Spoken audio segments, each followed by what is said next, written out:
Hello, and welcome to the Week 11 devlog for QuiVr, my HTC Vive archery game. If you haven't seen already on the store page, I wrote a pretty long blog post about the development process and doing debugging for frame rate issues. So that was a lot of the time this week was spent on doing performance upgrades. But there are some other interesting features this week, and I would like to show them to you.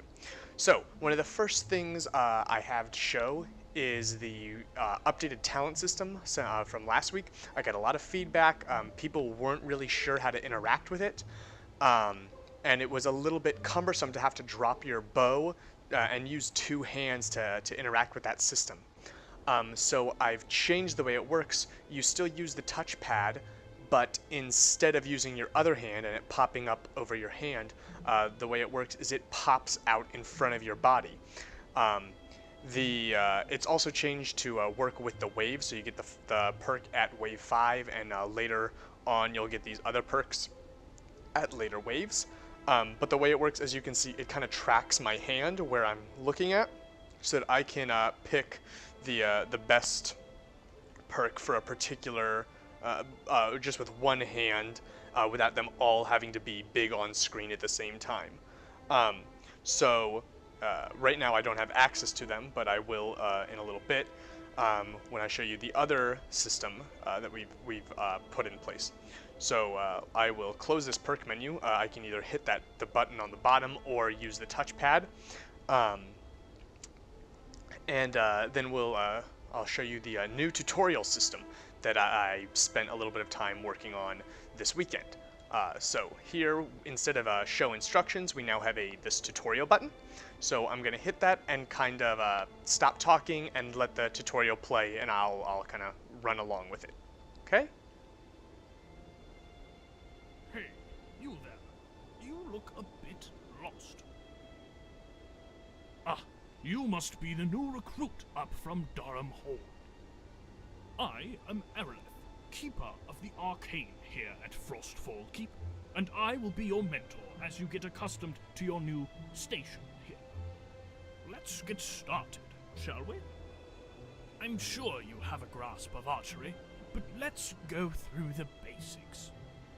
This is your bow. It will be your primary line of defense here at the keep. You may pick it up using the grip button on your controller. Good. This is your quiver. It's been imbued with the magic of the runestone to ensure that it never runs out of arrows. It can be picked up by using the grip button of your other controller. Good. Now, with quiver in hand, you can attach it to your body, either on your shoulder or your hips. Release it in either place. Excellent. Now let's try grabbing an arrow. Put your free hand near the mouth of the quiver and pull the trigger on your controller. Wonderful. It seems the quiver's magic has yet to run out. Now, knock the arrow onto the bow and fire.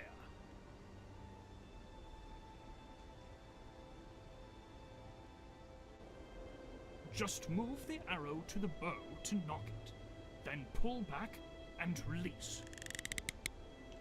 Fantastic. That just confirms that you are indeed the recruit we called for. There are a number of places around the keep wall where you may choose to mount your defense. Shoot at the target above a location to teleport there. Nicely done. Usually there's a bit of former food to clean up after someone's first time teleporting. Of course, that is rather normal for my kind. Wow, it's like this has been planned out. I hear a ghoul. Go ahead and shoot it. Many nasty creatures are drawn to the power of the runestone. Your duty is to protect it, no matter what it takes. Already? Interesting. It would seem that you have gained the favor of the runestone.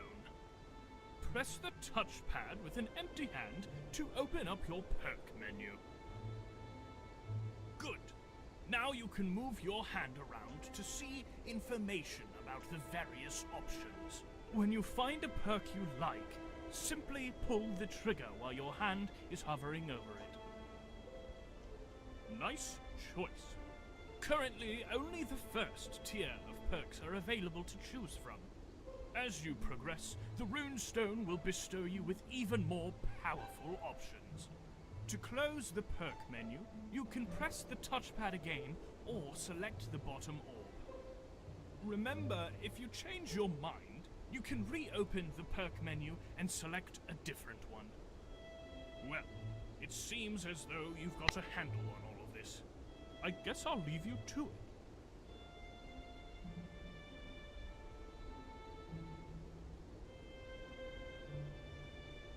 And so that's the tutorial. It brings you right into wave 1 after you complete it. It's a good way to just kind of get involved in the game. If you have never run the tutorial, that's what will be brought up the very first time you start up the game. You'll be thrown right into the tutorial so that it'll teach you kind of how everything works. A couple quick updates, kind of smaller changes. The teleport system works a little bit different. A lot of people were having issues with their play space kind of overlapping too high on the, or about like 50% of the play space was overlapping the empty air, and I have now changed that so I take into consideration how big your play space is, and while you can't see it on screen, the edge of my play space is now kind of right here. So I have enough space to look over and shoot down, but I'm no longer kind of fully out in the open and need to stand in the middle. If you only have standing room though, it'll still work. You will just not have as much space behind you to be able to go experiment and look around in. One of the other things you may be able to hear is I've taken another look at the lab's longbow and adjusted both the sound and the haptic feedback of pulling back an arrow. So one of the things that I hadn't had before, and is something that the longbow does, is that the haptic feedback is stronger as you pull the arrow farther. The sound is louder, and I've added one other little bit of flair to that, a bit of detail in that the sound is also gets higher pitched as you stretch it out and stress it. So that should be a little bit more realistic. It should feel better. Another one of the big changes that was kind of not meant to be, it came about accidentally, is someone suggested that they were having a little bit of trouble grabbing arrows from the quiver, and to me it seemed kind of ridiculous because the quiver's hitbox is huge already. And the issue actually came about because the hitbox was so large. If you released the arrow here while your hand is inside the quiver hitbox, then until you move it out of the hitbox, you won't be able to grab another arrow. So people may have been able to shoot an arrow, their hand was already in position to grab another one, and because of the way the collision system worked, it wasn't registering that you had entered in the quiver's area to grab it. That has now been fixed, so it should be much easier to grab an arrow. I think in the future I will probably actually decrease the range at which you can grab arrows, because now it's so easy from really far away. You kind of grab an arrow. I had kept increasing it because people still kept having trouble, but I think it turned out that the reason people were having trouble wasn't the size of the hitbox. It was that it was too people were releasing the arrows whilst their hand was still in the hitbox. Another interesting thing I've added, which was a suggestion and something that the lab does, but I don't think they do it intentionally, it's a result of the 3D model that they're using, is now if you bring your eye into the arrow, there is a physical object blocking it. The thing that does that in the longbow is a little piece of the model that intersects with the larger part of the shaft of the arrow. And my 3D model didn't have that, so I've introduced it artificially to make the core seem full, so that it's not just a hollow arrow inside there. Other than that, multiplayer has a number of new features, a score system which has been upgraded a little bit if you've played the current version. The new version actually has a score instead of just a hits and headshots counter that is calculated based on the distance things are away when you hit them, if it was a headshot, whether or not you have talents that are being activated there. If you hit armor, you still get some points you get a minimal amount of points for actually hitting something. Using the exploding arrows, if you have that talent, should give you some points, especially since you can use it pretty effectively. You may even not want to hit enemies to do more damage in an area. I fixed a lot of different bugs, but those are all in the patch notes. I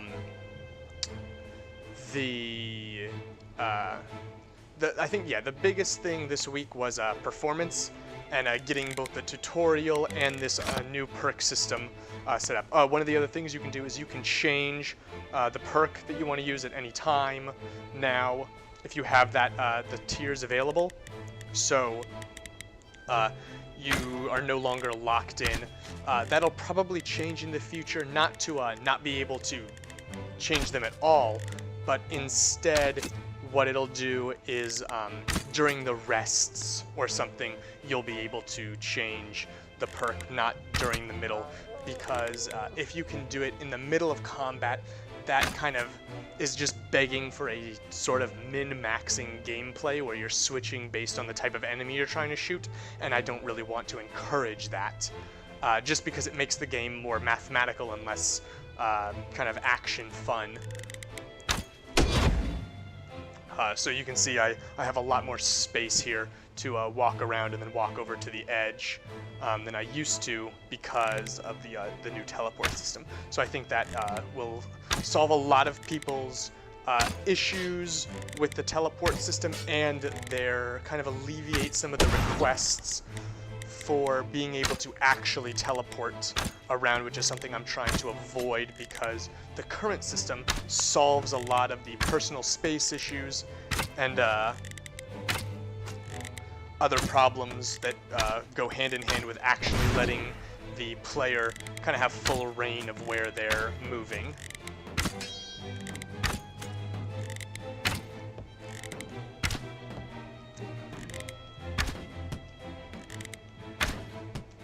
Man, I am just getting right.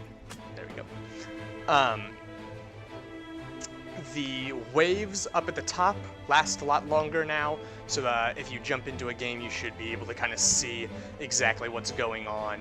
I'm gonna let the enemies kill the gate, so we can see the talents get reset and stuff.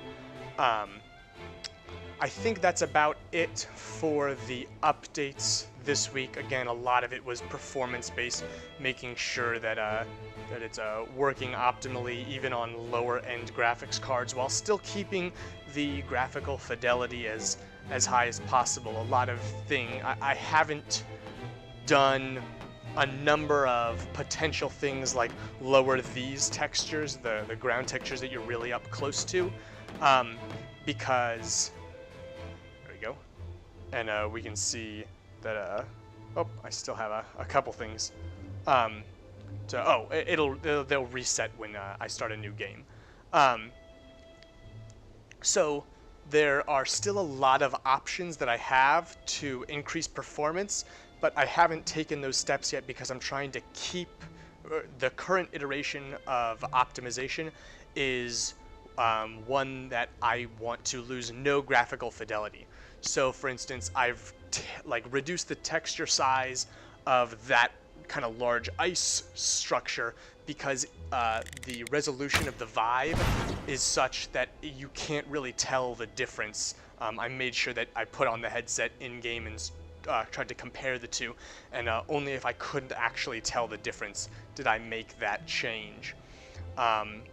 One of the other slightly new features. I know that the lab longbow has this. My system is implemented slightly differently because of the way that the arrow physics work. It's a little harder to implement it just as well, but the arrows now have ricochet, so, oops. This one may be, because if there's snow on it, it may be treated differently. There we go. But so there are still a couple issues that I'm working through, but the material that the arrow is hitting determines if there's ricochet possible. There's no ricochet on the ground because it's covered in snow. There wouldn't be any anyway. Wood requires a fairly low angle to be able to ricochet, whereas that. So I think it's about a 30-degree angle, whereas stone requires much less of an angle to hit before it bounces off. Anything that has a specific action when it gets hit does not have a ricochet. It won't reflect off of it. So it will never bounce off enemies' bodies. It will only bounce off their armor. As it always was. I think that's about it for this week. I'll be continuing this this coming week to work on performance updates and add some more systems as we work toward bringing this game to a state where I would expect to that people would be willing to part from their hard-earned money. But currently, I would rather have the support of the community in trying the game out, trying different things, being able to pop on, always having somebody in multiplayer, than I do the money. So I prefer having the feedback rather than getting paid for the work I've been doing currently, because I'm absolutely enjoying my time developing.